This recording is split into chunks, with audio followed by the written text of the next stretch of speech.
사랑하는 영락교회 지체들에게 주 안에서 평화 인사를 전합니다. 오늘은 2023년 10월 10일 화요일입니다. 오늘의 묵상 본문은 민수기 25장 1절로 18절까지의 말씀입니다. 오늘 본문 말씀 25장 1절부터의 말씀은 이렇게 시작합니다. 이스라엘이 시딤에 머물러 있더니 그 백성이 모압 여자들과 음행하기를 시작하니라. 우리 또 유명한 바알부올의 사건을 다루는 오늘 본문입니다. 바알부올의 사건도 이제 영적으로 굉장히 중요한 의미를 가지는 사건이죠. 이스라엘이 시딤에 머물러 있더니 시딤이라는 게 시팀이란 말인데, 시팀이라는 말은 이제 시타흐, 아카시아 나무를 말하는 거죠. 아카시아의 평야, 아베 시딤이라고 나오는 성경에 그걸 줄여서 시딤이라고 말하는 겁니다. 이 시딤은 이제 광야의 여정이 끝에 다다랐다. 요단강을 건너는 그 목전에 있는 거죠. 모세가 이제 마지막 삶을 마친 곳이기도 하고 여호수아의 새로운 리더십이 출발하는 곳입니다. 또 모세의 그 신명기의 설교가 행해진 곳도 이 시딤이죠. 시딤이니까 광야의 끝, 그리고 새로운 가나안 복지의 땅이 시작되는 그 경계에 서 있는데, 그 경계의 시딤에서 만나게 되는 사건은 바알부올의 사건이었다라는 겁니다. 시딤에 머물러 있더니 모압의 지경인데, 모압의 영토에 머물러 있으니까 아무래도 그 영향을 주고받게 되는, 이제 가나안 땅에 들어가서 벌어질 일에 어떤 그 서막 같은 그런 사건이 벌어진 것이죠. 그것은 무엇이었냐면, 그 백성이 모압 여자들과 음행하기를 시작하니라. 아직 가나안 땅에 들어가지도 않았는데 요단강 동편에서, 이 모압 지경에서 시딤에서 벌써 음행 사건이 시작되었다라는 겁니다. 여기서 음행이라는 건 우리 앞에서 성경 우리 묵상하면서 여러 번 나누었기 때문에 이제 다들 잘 알고 계시는 내용이죠. 이 바알 숭배라고 하는, 바알을 숭배하는 성전에서 일어나는 음행입니다. 성전 창기라고 불렸던 그 음행, 이 바알 신이라고 하는 것이 대지의 축복을 하는 신이고, 다산의 신이고, 이런 풍요로운 수확의 신이죠. 근데 땅에 그 생기를 불어 넣어야 되는, 땅에 생명을 불어 넣어야 되는 것을 이제 음양의 이치로 이해하는 겁니다. 아주 근거가 없는 것은 아니겠죠. 그런 걸 사람들이 느끼는 거죠. 농사를 지니까 농사의 지력이 메말라가는 것을 느끼는 거죠. 후대에 가면 이제 새똥이 필요한 거고, 이제 질소비료, 20세기에 그 호프만인가요? 질소비료가 발견되기까지 인류 역사의 최대의 발견이라고 그러죠. 질소비료가 발견되었기 때문에 지금 농업, 지금 지구 인구에 만약 질소비료가 없었으면 지금 인구의 한 3분의 2는 다 굶어 죽었을 것이다. 뭐 이런 얘기를 하잖아요. 그 지력이 소모하는 거죠. 어떻게 지력을 회복시킬 것인가? 지력이 회복되는 건 홍수입니다. 나일강도 풍요한 나일강 삼각지의 비밀은 이제 상류에서부터 모든 어떤 유기물들 다 끌고 내려온 강물이 넘쳐서 땅을 계속 비옥하게 하는 거죠. 질소를 공급해 주는 거죠. 그런데 그것을 이제 음양의 이치에서 그런 어떤 남녀의 교합, 어떤 그런 성적인 출산을 하니까 남녀가 만나면 이제 그런 것으로 이해했다는 거예요. 그래서 이제 음행을 하는 것이죠. 집단적인 음행을. 이건 그리스부터 이런 지중해 연안을 강타했던 우생숭배의 핵심입니다. 또 그 생명의 어떤 그걸 느끼는 그런 방식이었겠죠. 그래서 그 파르테논 신전 이런 데서는 성전 창기가 500명, 많을 때 1000명에 이르렀다는 거 아니에요. 수천 명이 이제 집단 음행을 하는 겁니다. 그래서 상상이 안 되죠. 어떤 상황이었을지. 성전에서 그러는데 일반 사회는 어떻겠어요? 더 말할 것도 없는 거죠. 그 문란함이라는 건 상상을 초월하는 겁니다.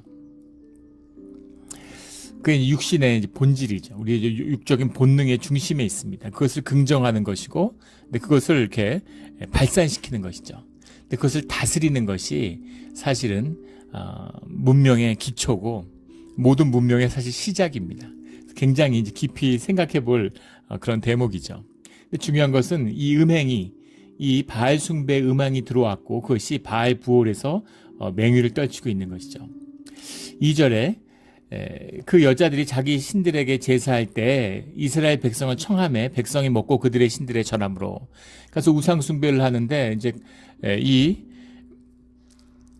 여호와의 제사를 지내던 것에 비해서 이 모압에 가서 바알 숭배를 하니까 이제 야 이렇게 좋은 게 있나 뭐 이렇게 생각이 됐겠죠. 얼마나 좋았겠습니까?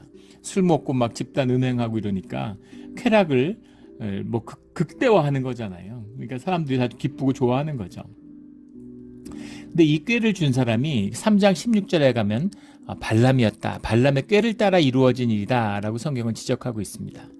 그러니까 발람이 하나님의 말씀을 선포하고 이스라엘을 축복했지만 그것은 주님의 뜻에 따라 강권적인 역사의 일부분이었지 부활의 본질이 무엇인가라는 건 분명한 것이죠.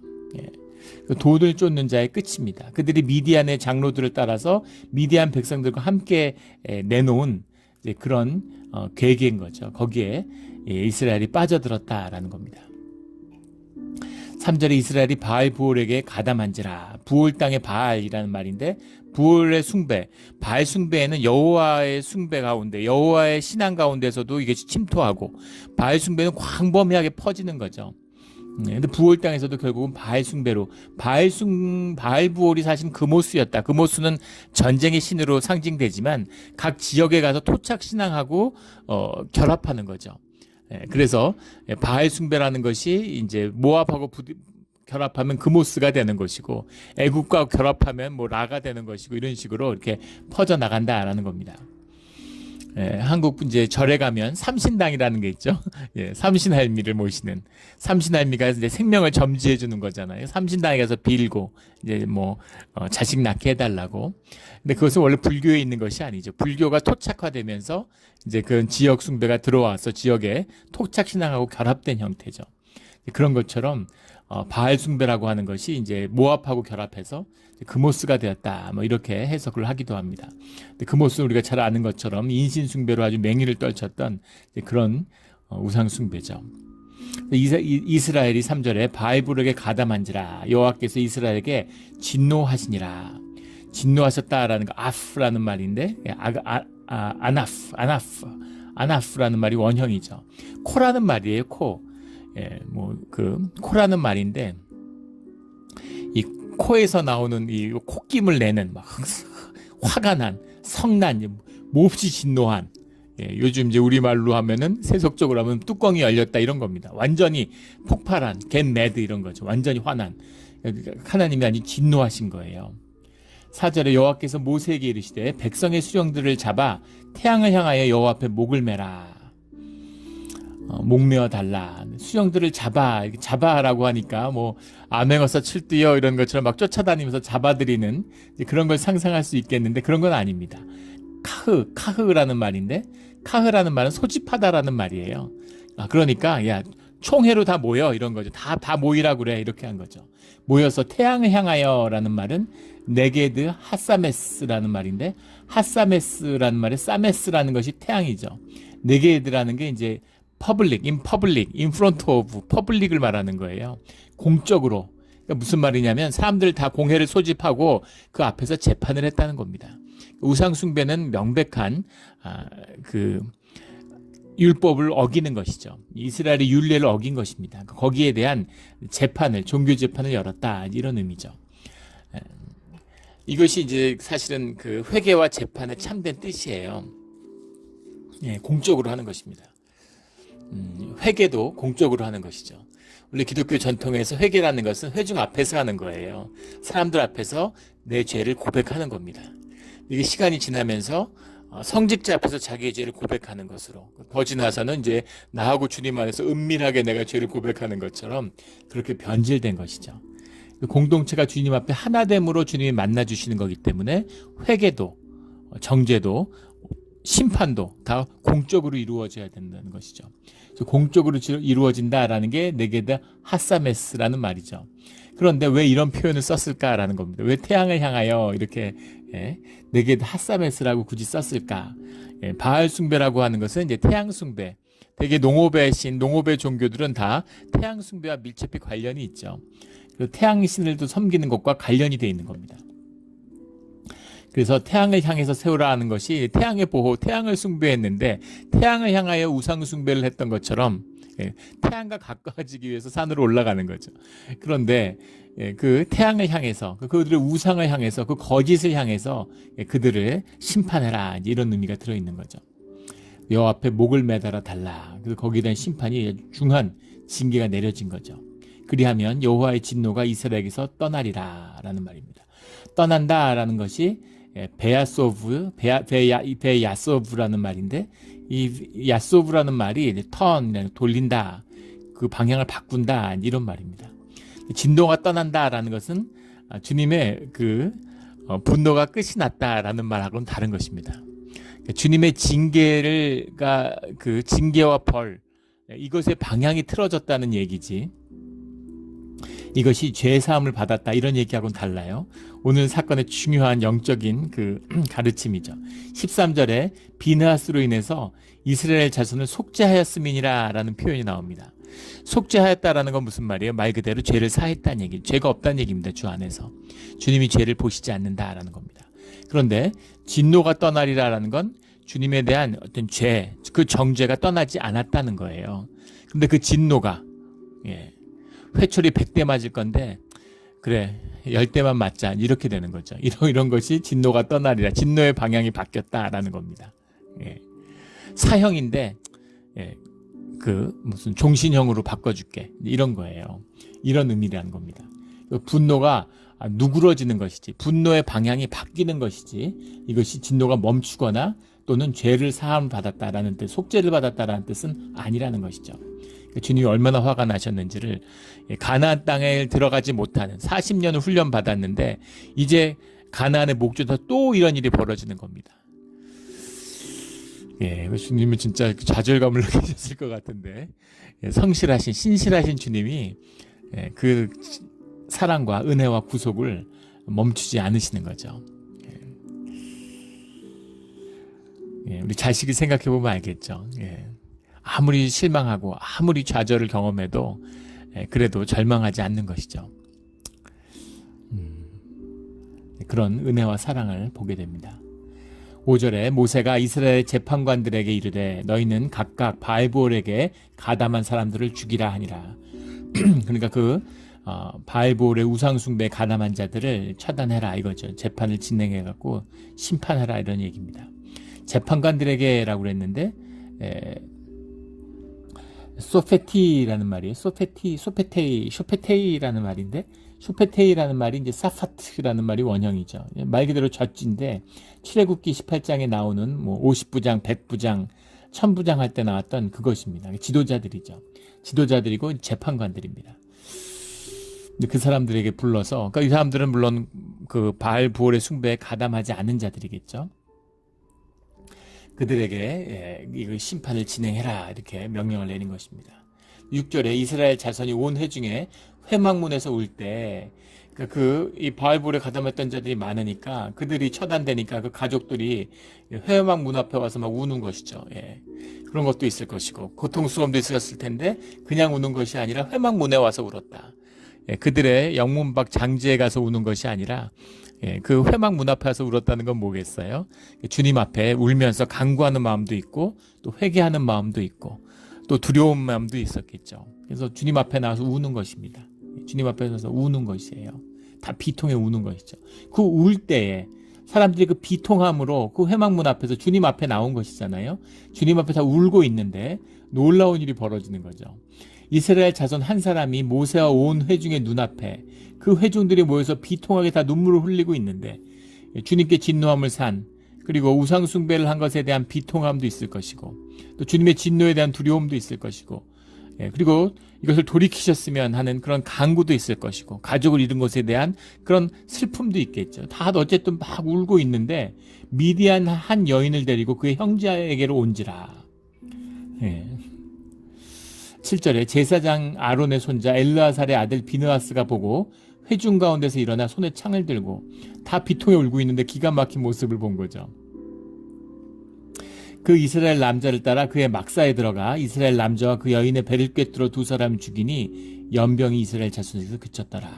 그러니까 단순히 이 배신한 사람들 처단하는 것뿐만 아니라 연병이 돌기 시작했다는 거. 민족에 대한 이 이스라엘에 대한 주님의 징계와 심판이 지금 임해서 그 연병이 돌고 있는데 마게파라는 말인데 마게파라는 말이 때린다 이런 말이죠. 걷어찬다. 나가프라는 걷어찬다 이런 말이에요.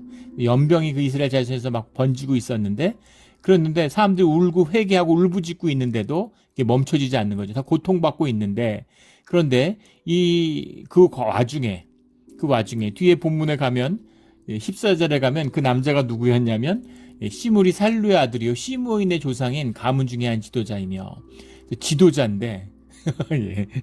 시므온 지파의 지도자인데 그런데 그런 사람이 그 미디안 여인을 데리고 와서 음행하는 것을 대놓고 했다는 겁니다. 네, 어떻게 이럴 수가 있을까? 미디안 여인을 데려왔다고 하는 것이 이제 그 둘이서 뭐 부부가 됐다, 결혼했다 이런 얘기가 아니죠. 예, 지금 모세 부인도 미디안 여인이잖아요. 만약에 미디안 여인하고 결혼한 것이 문제라면 모세부터 문제가 되겠죠. 근데 그런 의미가 아니라 이 미디안 여인의 이름이 뒤에 보면 고스비라고 나옵니다. 고스비라는 말이 라이어예요, 라이어. 예, 거짓말장 이런 뜻입니다. 누가 사람 이름을 이렇게 붙이겠어요? 예, 근데 라이어라는 이름을 고스비, 카자비라는 말인데 카자비라는 말 이름 자체가 붙었다는 것이 이 여인이 어떤 여인인가를 보여주는 거죠.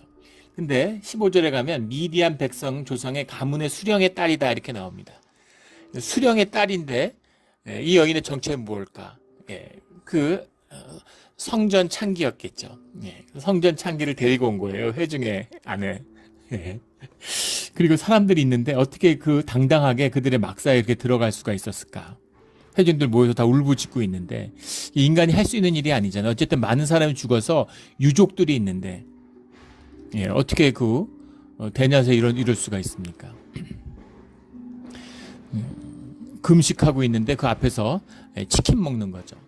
그건 단순히 내가 치킨 먹는 데 있는 것이 아니라 사실은 금식하는 사람은 조롱하는 거잖아요.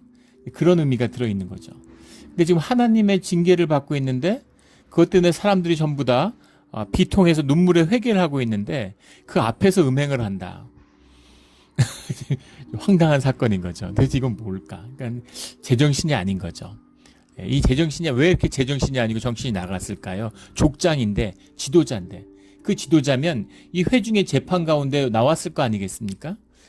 근데 거기에 나오지 않고 아마 죽을까봐 피한 건지 아니면 돌아가는 맥락과 사정을 모르는 것인지. 근데 족장이고 이렇게 지금 각 지역에 퍼져 사는 게 아니잖아요. 같이 모여가지고 이동하고 있는데 지금 다 알 거 아니에요. 돌아가는 상황을. 그리고 사람이 수만 명이 지금 죽고 있는데 연병으로. 그 와중에 인간적으로 이해하나 상식적으로 이해하나 도저히 할 수 없는 일을 하는 것이죠. 뭐 눈이 먼 겁니다. 어떤 상식의 기준에 판단이 무너져 내린 거죠. 왜 무너져 내렸을까요? 바알 숭배 때문인 거죠. 악에 사로잡히는, 악력에 사로잡히는, 짐승의 역사에 사로잡히는, 붙들리는 그런 역사입니다. 오늘날 세상을 보면 알 수 있죠. 짐승의 역사가 계시록의 예언처럼 정말 말씀처럼 짐승들의 역사가 뭐예요? 영적인 역사죠. 공중 잡은 권세의 역사가 그 행악하는 역사가 흥황하는 것이죠. 곳곳이 종교화돼요. 곳곳이 종교화됩니다. 정치가 종교화되고 스포츠가 종교화되고 무슨 연예인들 무슨 그런 예능 이런 게 종교화되고 어처구니 없는 일들이 일어나는 거죠. 상식적으로 말도 안 되는 일들, 이제 그런 일들이 일어나는 것입니다. 이것이 지금 나타나는 거죠. 거기에 붙들려서 정신이 나가니까, 그러니까 사리분별을 못하고 판단이 안 되는 겁니다. 종교성에 빠져버린 거죠. 우상숭배에 빠져버린 것이죠. 그러니까 건강함을 잃어버리고 병든 것입니다. 근데 그것을 보고 참지 못하는 비느하스가 가서 그 둘을 창으로 꿰뚫었는데 11절에 보면 제사장 아론의 손자 엘르아셀의 아들 비느하스가 내 질투심으로 질투하여 이스라엘 자손 중에서 내 노를 돌이켜서 내 질투심으로 그들을 소멸하지 않게 하였도다. 이렇게 말씀하고 있습니다. 내 질투심으로 질투하여 라는 말이 말 그대로 번역한 것인데 버카노 에트 키나티라고 되어 있어요. 키나티 카네티 이런 말이 키나티라는 말에 이제 원형이 키나티가 원형이죠.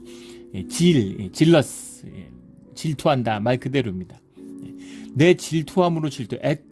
엘트키나티라는 말, with my 질이죠. 그것을 가지고 버카나오, because he was jealous, 영어에서 이렇게 해석했어요. 카나우라는 거죠. 질투함으로 질투했다. 이게 무슨 말일까요? 내 질투함으로 질투했다. 주님의 마음과 합하여졌다라는 거죠. 주님의 아픔을 아파하고 주님의 기쁨을 기뻐하고 주님의 질투함으로 질투한다. 마음이 합하여진 비느하스의 행동이 나왔다는 겁니다. 이것이 중보의 핵심이라는 것이죠. 내 질투심으로 그들을 소멸하지 않게 하였도다. 또 그의 하나님을 위하여 질투하여 이스라엘 자손을 속죄하였음이라. 이렇게 13절에 말하고 있습니다. 이게 중보죠. 이 중보입니다. 근데 중보인데 사람의 피를 흘렸다라고 하는 것은 부정이잖아요. 피를 묻히고 사람을 죽이는 건 부정인데 지금 회막 앞에서 주님 앞에서 회개의 기도와 눈물의 기도를 드리고 있는데 주님의 임재를 간구하고 주님의 임재 앞에 나아가고 있는데 그런데 지금 제사장의 아들이죠. 제사장이 가서 지금 사람을 죽인 거예요. 피를 흘린 겁니다. 있을 수 있는 일입니까 이것도? 그런데 주님이 그것이 속죄의 중보였다 이렇게 선포하신 것이죠. 그것 때문에 주님이 마음이 풀리셨을 뿐만 아니라 그 행동을 받아서 그 피 흘림으로 이스라엘을 속죄했다는 겁니다. 비느하스가 앞으로 영원한 제사장의 직분의 언약을 받았다 이렇게 선포하시죠. 엘리 때 잠깐 이다말 계통이 제사장 한 것을 제외하고는 정말 이스라엘 멸망할 때까지 비느하스의 대제사장의 직분의 약속이 이어집니다. 사람들 창으로 찔러 죽인 게 이렇게까지 큰 사건인가? 그런데 이것이 주님의 마음과 합한 사건이었다. 내 질투심으로 질투하여. 이 말 본문의 오늘 핵심이죠. 주님의 마음과 통했다는 거죠. 주님의 마음에 통하는 사람.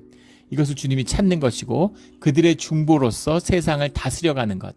이것이 구속의 섭리고 은혜의 섭리죠. 오늘 주님이 우리에게 구하시는 겁니다. 주님의 마음에 합한 자를 찾으시는 거고 그들이 세상 가운데 중보의 뜻을 이루어 가시기를 원하는 거죠. 중보는 기도하는 건데 중보는 제사인데 아니잖아요. 사람을 죽이는 게 중보가 될 수 있다는 겁니다. 자유하신 하나님, 놀라운 주님의 살아계신 주님의 섭리죠. 그래서 이것을 이제 근데 이것이 또 종교적으로 어떻게 변질되는가 하는 걸 또 역사 속에서 보게 됩니다. 그 유대인들에 보면 유대인들이 이제 3대 분노가 세 가지 중요한 분노가 있다.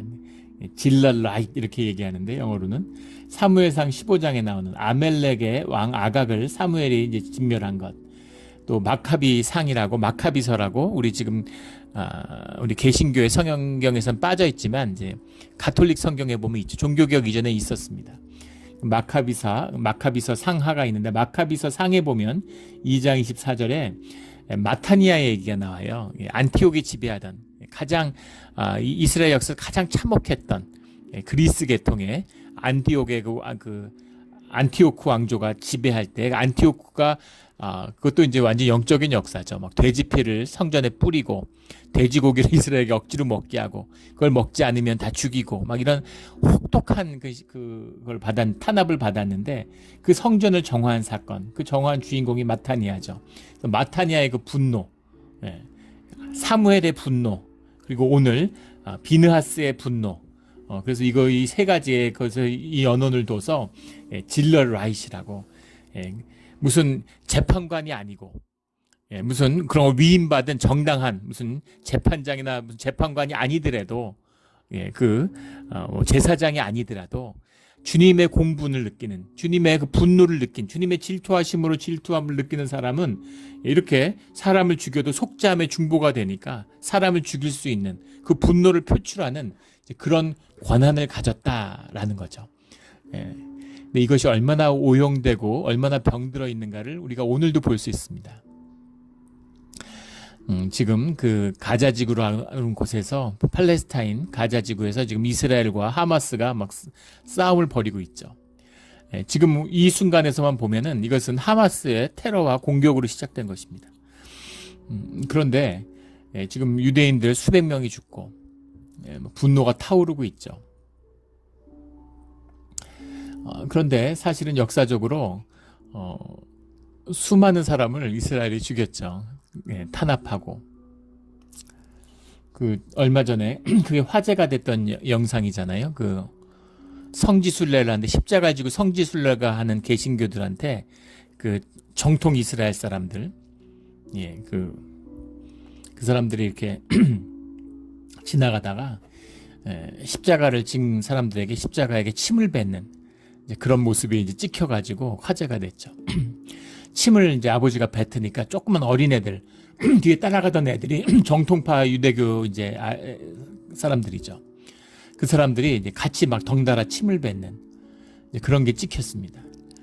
그러니까는 이제 큰 충격을 주고 뭐 이스라엘 총리가 나와가지고 그 사람들을 잡아서 처벌하겠다 이러고 굉장히 당황한 거죠. 지금 이슬람에 맞서서 지금 이스라엘의 생존, 유대교의 생존이 이제 기독교하고 이제 결합한 거잖아요. 늘 그랬던 건 아니고 1970년대, 60년대 이른바 이제 이스라엘의 공공외교라고 하는 그런 게 결과물이죠. 유대교의 정통주의와 기독교의 주로 이제 침례교에서 시작된 이 원리주의, 복음주의라고 그러죠. 남침례교단에서 시작된 또 장로교회도 세대주의라는 것과 이제 연결이 되어서 깊은 영향을 준 이단이죠. 그런 것과 이제 결합이 된 겁니다. 그래서 우리가 뭐 들어본 분도 있을 거예요. Back to 예루살렘 뭐 이런 운동이 시작돼서 예루살렘이 회복되어야 예수님이 오신다. 뭐 이렇게 지금 예루살렘이 이슬람의 성지기도 하잖아요. 모하메드가 승천했다고 하는 마운틴 성전이 있는 무슨 성전이에요? 예루살렘의 성지입니다. 예루살렘이 이슬람의 성지고 기독교의 성지고 유대교의 성지죠. 그래서 이렇게 사이좋게 4분해 갖고 이렇게 돼 있는데 그걸 완전히 이스라엘이 회복해야지 예수님이 오신다. 이런 말도 안 되는 소리에 이제 기독교인들이 혹한 것이죠. 정말 미국의 복음주의라는 건 정말 어처구니 없는 그런 것입니다. 그래서 이제 뭐 완전히 한 몸처럼 이렇게 움직이고 있는데 지금 말씀드리려고 하는 건 우리도 구약을 읽지만 히브리 바이블을 보지만 구약의 어떤 가르침이 십자가에 침을 뱉게 하는 가르침이 어디 있습니까? 정통 유대교인들이 군대도 면제받아요. 그들이 기도하고 중보자들이기 때문인 거죠. 그런데 이방인들에게 침을 뱉고 탄압하고 학살하고 이런 게 종교의 악으로 써먹는 것이죠. 아멜렉을 진멸하는 것이다. 이런 식으로 사람을 죽이고도 아이들을 죽이고도 눈도 깜짝 안 하고 주님이 그걸 얼마나 싫어하시겠습니까? 주님이 제일 싫어하는 짓을 주님의 이름으로 하는 것으로 인해서 가장 나쁜 짓이 되는 것이죠. 이게 종교의 거짓이에요. 이것이 오염되지만 살아있는 이것을 판단하고 이것을 말씀하실 수 있는 분은 주님밖에 없습니다. 내 질투심으로 질투하여 주님의 선포가 아니면 주님의 말씀이 아니면 주님의 제사함이 아니면 그러면 오늘 비느하스가 사실은 이 시므온의 시므리보다도 더 큰 죄악으로 심판받을 수 있는 것이죠. 그러나 주님이 그것을 속죄의 중보의 행위였다. 내 질투심으로 질투하여 내 마음과 한 마음이었다. 비느하스가 내 속을 후련하게 해줬다. 이런 말씀인 거죠. 그런데 이 시므리와 이 고스비의 사건이라고 명명되는 이 둘의 이 음행, 이 음행은 보면 여러 가지 측면이 있죠. 14절에 죽임을 당한 이스라엘 남자 곧 미디안의 여인과 함께 죽임을 당한 자의 이름은 시므리의 살루의 아들이요 시므온 조상 가문의 한 지도자이며 지도자예요. 명망 있는 지도자였겠죠. 그런데 이런 짓을 한다는 것도 믿어지지 않는데 미디안은 가문의 수령의 딸이 어떻게 성전 창기를 할까 좀 이해할 수가 없겠지만 이것이 고대 자연스러운 모습입니다. 이런 모습을 좀 짐작해 보려면 오늘날 중국의 삼자교회 이런 걸 보면 알 수 있죠. 삼자교회라는 게 지하교회, 공산당의 아주 혹독한 탄압을 받고 있는 지하교회와 대비되는 합법적인 교회예요. 공산당의 지배를 받고 공산당 종교위원회의 통제를 받고 있는. 그래서 삼자교회의 지도자들은 다 공산당원들이죠. 그래서 공산당이 시키는 대로 하는 거예요. 이게 이제 삼자교회입니다. 삼자교회를 인정하냐 못하냐를 갖고도 뭐 논란이 많은데 한국 교회에서도 뭐 또 여러 가지 측면에서 볼 수 있겠죠. 뭐 그 얘기를 깊이 나눌 수는 없는데 그런데 삼자교회의 목사들, 담임 목사들은 대부분 여자분들이 많습니다. 가서 보면은 여자분들이 삼자교회의 담임 목사인데 그 삼자교회 담임 목사가 여자분이고 남편들은 대개 공산당의 그 지역 공산당의 지도자들이 뭐 서기관이나 이런 사람들입니다. 당모, 비서 이런 사람들인 거죠. 예. 그래서 그렇게 부부가 같이 하는 그런 경우가 많아요. 이제 그런 걸 생상해 보시면 되는 것이죠. 예. 그래서 아버지가 이제 조상 가문의 수령인데 그런 당연히 항상 종교라는 건 지배 권력과 결탁해서 같이 움직이는 거니까 우상 숭배라는 건 예, 그래서 그렇게 결합되어 있는 거죠. 그래서 그 딸이니까 예, 그러니까 이들이 얼마나 특권층이었고 힘 있는 자들이었던가 하는 것도 보여주는 거죠. 예. 어떻게 감히 사람들이 회중이 모여서 그런 분위기인데 거기서 대놓고 음행을 하겠습니까? 니들이 어떡할 건데 우리가 이렇게 하는 걸 니들이 뭐 어쩔 건데 이제 이런 당당함이 있는 것이죠.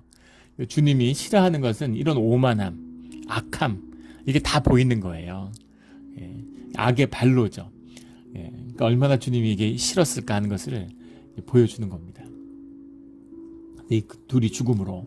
근데 이들이 지도자였기 때문에 이 죽음이라는 것, 예, 이 고스비로 인해서 미디안은 이제 치리를 당하고, 그리고 시므온 지파도 이것으로 인해 왜 시므온의 조상의 가문 중에 지도자라고 썼겠어요? 시므온 지파도 이것 때문에 큰 타격과 심판을 받게 되는 것이죠. 그 민수기 1장에 보면 시므온 지파가 1차 계수 때 59,300명이었다고 나옵니다. 그런데 26장에 가면 2차 계수를 하니까 우리 내일 나눌 말씀이죠. 22,200명인가로 줄어요. 예. 22,200명. 그래서 거의 한 4만 명 가까이 3분의 2가 줄었습니다. 예, 무슨 일이 있었길래 이렇게 다 늘어나는데 혼자 줄었을까? 예, 그래서 이 연병의 그 피해자들의 대부분이 시므온 지파였을 것이다 라고 이렇게 봅니다. 여기서 또 하나를 보면은 고린도전서 10장 8절에 가면 사도 바울이 이 고스비의 사건, 이 바알볼의 사건을 언급하면서 연병으로 23,000명이 죽었다 이렇게 얘기합니다. 여긴 24,000명이 죽었다고 되어 있는데 유대의 전승에 보면 이 태양을 향하여 그 목을 맨 이 심판 가운데 지도자급 인사들이 한 1,000명이 죽었고 연병으로 23,000명이 죽었다. 이제 이렇게 전승 가운데 기록 가운데 전해지고 있습니다. 그러니까 사도 바울은 뭐 그런 거에 아주 정통한 사람이니까 그 기록에 따라서 그 전승에 따라서 23,000명이 죽었다. 이렇게 이야기하고 있는 것이죠. 17절에 미디안들이 대적하여 그들을 치라. 미디안들도 이 사건으로 인해서 이 심판을 받게 되는 거죠. 그런데 왜 모압은 심판을 안 받을까? 우리 앞에서 몇 번 나누었던 것처럼 아브라함의 조카 롯의 후손들이잖아요. 아브라함의 언약에 따라서 마치 에서의 후손들, 에돔이 살아남은 것처럼. 그러나 같은 에서의 후손 중에서 아멜렉 족속이 진멸을 당한 것처럼 이 약속이라는 것은 주님의 신실함이고 주님이 지켜가시는 이 모압은 무슨 일인지도 모르고 우상숭배에 빠져서 왜 자기들이 죽지 않고 심판을 면하는지 그것도 모르면서 하나님의 말씀의 은혜 가운데 놓여 있는 걸 모르고 있는 것이죠. 예. 이것이 세상 사람들의 삶이에요. 주님의 은혜로 살아가고 있는데 은혜를 모르고 죄 가운데 빠져서 살아가는 것이죠. 그러나 주님이 약속하셨다고 해서 주님의 약속이 절대적이다. 예루살렘이 망하지 않는다고 해서 주님이 약속하셨는데 예루살렘이 망했죠. 예.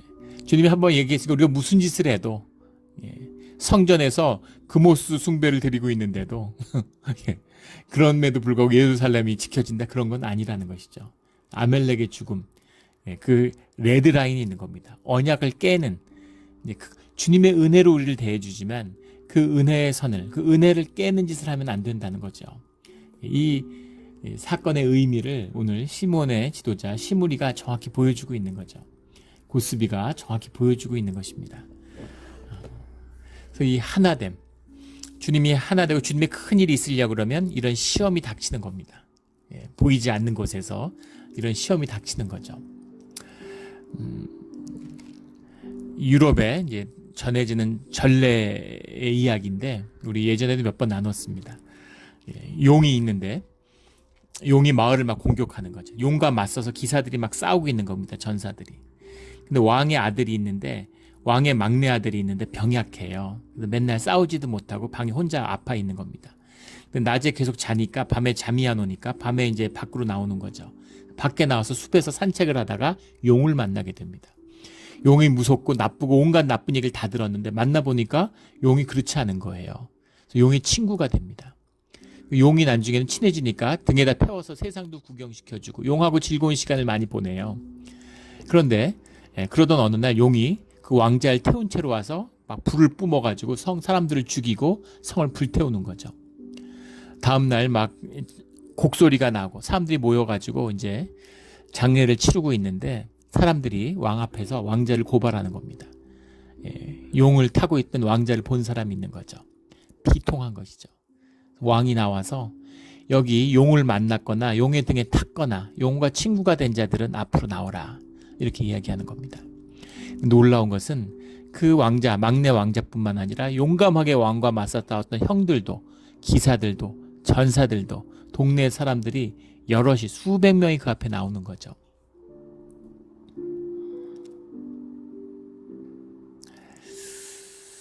이 시무리의 악, 고스비의 악이 우리 안에 있는 내면의 본질적인 악, 우리의 육성의 본성이에요. 우리가 육신을 벗고 주님께 새로운 몸을 받을 때까지 이 죄와의 싸움, 죄를 다스리는 우리의 도전이 끝나지 않습니다. 우리가 십자가의 보혈에 힘입었기 때문에 우리가 죄사함과 용서를 받았고 새로운 출발을 할 수 있는, 거룩하게 구별됨으로 주님의 삶을 살아갈 수 있는 그 구별됨을 받았죠.